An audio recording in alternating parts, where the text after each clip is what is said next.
How did Americans get so fat? I lived in Japan for 2 years, and lost a ton of weight. I drank a lot of alcohol, ate whatever food was convenient, and never consciously exercised. I lived upstairs from a Genkaizushi sushi shop, and across the street from Choka Tuntun with excellent ramen and surprisingly large jumbo bikuri gyoza.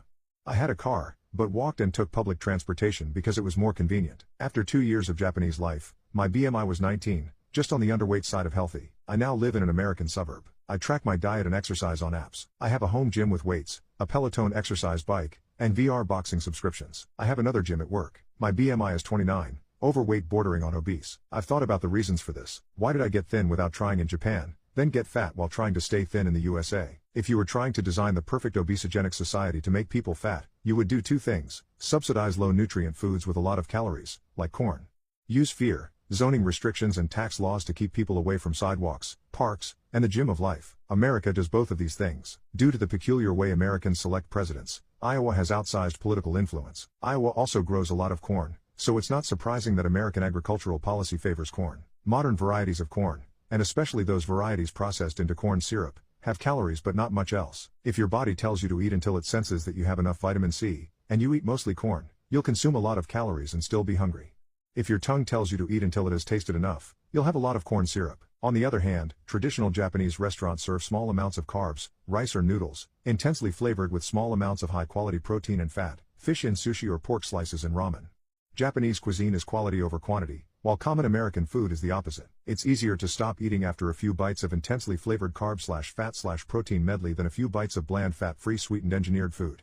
At the same time, American zoning laws encourage large residential areas with no commercial areas nearby. Where there are commercial areas, there are huge parking lots which are unpleasant to walk through. Parking spaces occupy the area that a sensible construction would use for walking paths. Japan is the opposite. There are plenty of walking paths and pedestrian-only areas. Mixed zoning with stores on the first floor and residential units above are common, and possible without requirements for a parking space per bedroom or restaurant table.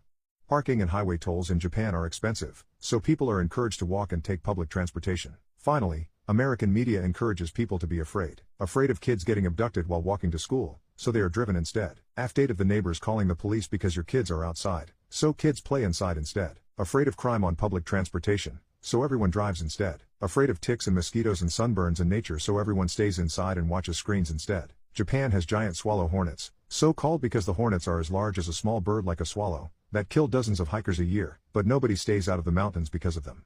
It's possible to live a healthy lifestyle in America if you constantly invest time and effort. It's easy to live a healthy lifestyle in Japan by just being lazy. Being unhealthy requires extra work. Come to see her grandchild like she does all the time. Not like she was gone for 25 years. When my son saw her, he didn't recognize her either. I have shown him pictures of his mother and his grandmother just in case they show up one day, but I never really thought that they would. She ran up to him and hugged him just like a loving grandmother would, asking how he's doing and how big and beautiful he has become, and he pushed her away and looked kind of confused. I told him that it's his grandmother who has randomly shown up to visit him, and he was like, oh, and walked away from her. Mill didn't take this reaction very well. She looked at me and was like, what have you taught him if he doesn't even say hello to his grandmother? He's looking at me as if I'm a stranger. Haven't you told him about his mother and me or shown him our pictures? Well, technically you are a stranger, Mill. He had never seen you in person, so why are you so surprised? You show up out of thin air after 25 years when he's all grown up and expect him to treat you with love. Isn't it kind of delusional? My son said, Dad did show me your picture, but I needed no picture, I needed you to be there for me. He was quite hateful with her, throwing question after question at her, and Mill's responses were so incredibly narrow-minded, it looked like she wasn't expecting him to ask any questions. He asked her where his mother was and Mill was like, oh, she's doing very well, she's living together with a great man and she has 2 nice kids. She has gotten over that misunderstanding about your birth. She was acting as if her daughter was the victim here. As if we were the ones who left her. He asked her why did his mother abandon him. Mill said, well, she was such a young girl, it would be craziness for her to have a child at that age. She had her whole life ahead of her and a baby would only be an obstacle. You must understand it, she didn't want to lose her freedom. Honestly, her daughter was older than me when our son was born, she was 24. I don't think it's too early to have a child, it's not like she was 14 or something. Actually, age has nothing to do with it. I could have given up my son too, I was very young as well. But I didn't because I loved him and I wanted to be his father. At this point I wanted to show Mill the door, obviously, she wasn't welcome in our house, but my son stopped me, he had one more question. He asked why Mill didn't want to be his grandmother. His mother left him, fine, but why did Mill leave him too? Mill said, well, I had no time to take care of you. I was a young woman too, I had my life too. And grandkids are only obligated to take care of grandparents when they're old, and that's why I'm here. Then my son told her to leave and never come back, he said he doesn't want to see her ever again and he won't help her with anything. And as she was leaving, she attacked me like that's what I thought, a man alone cannot raise a proper human being. Such a rude and impolite boy, he would have turned out better in an orphanage than with you. So according to Mill, The conclusion is, don't have children while you're young, or if you do, feel free to leave them and then come back a few decades later and they'll love you even though they have never received any kind of care from you. But seriously, what the hell was she expecting? I was finally able to let it all go, and move on with my life.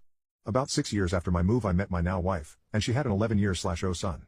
I was standoffish with him at first, but that kid was, and is, so amazing that I couldn't help but fall in love with him. The day he turned 18 he asked me to adopt him. His father left when he was 5, never to be seen or heard of again. It was the proudest day of my life. He and his mother turned my life around and gave me a reason for living. Now not only do I have my wonderful adopted son 19 who is currently serving in the Marines, but I also have a son, 4 years, and daughter, 18 meters. My career has also taken off, and I'm doing very well for myself and my family. I am a comeback story. I went from a man no one could love, to a successful father of 3 with a beautiful wife and family. I survived. About 3 weeks ago I get a call at my office. It was my ex-sister-in-law. She informed me that my ex had passed. I simply said, okay, and hung up. It's been 14 years since I've had any contact with any of those people, and I have no desire to know anything about them now. On the 4th my family and I were getting ready to go to a picnic when there was a knock on the door. I recognized him through the front glass. It was my first biological offspring. I opened the door and he said, hello Dad, I'm your son. Without an ounce of hesitation I said, no you're not. I have 2 sons and you're not either one of them. Now please leave my property. He just stood there kind of dumbfounded as I shut the door. After a moment he left. I put out a text to my family letting them know that he was lurking around, and I have no intention of having any contact with him, and I will cut anyone who is out of my life completely. It's been 14 years. I don't owe him or his family anything. I had to listen to my mother cry for him on her deathbed over that child. I laid in a hospital bed with a machine breathing for me, wishing it would turn off and let me die because of that child. I learned in therapy that he had the right to make his own choices, but that I also have the right to make mine. My choice was to move on without him as part of my family, as he wanted. He has no right to come back into my life and disturb me or my family now. My entire family agrees with me. Even my wife and my in-laws agree that nothing good can come of this. He's 26 years old now. If this was some evil plot by his mother and her boyfriend, he's had 8 years to contact me, and didn't. Now that his mother is dead all of a sudden I'm up to bat? I don't care if he was 12 or 200, he made the call, and if you had seen the look in his eyes when he said yeah, so? You would have known like I did that he didn't give a damn about me. So I had to stop giving a damn about him to survive. He doesn't have the right to ambush me on my front porch and act like he's anything to me now. Well, come to find out my sister is the one who has been giving him and my ex-sister-in-law my contact info. My sister, who I love dearly, is inconsolable that I won't give him a chance. Apparently he called her after he came to my house and broke down. I told her to stop right there, I don't care, but now she's begging me, for our mother's sake, to meet with this kid. So I ask you, is there anything good that can come out of a meeting with this kid now?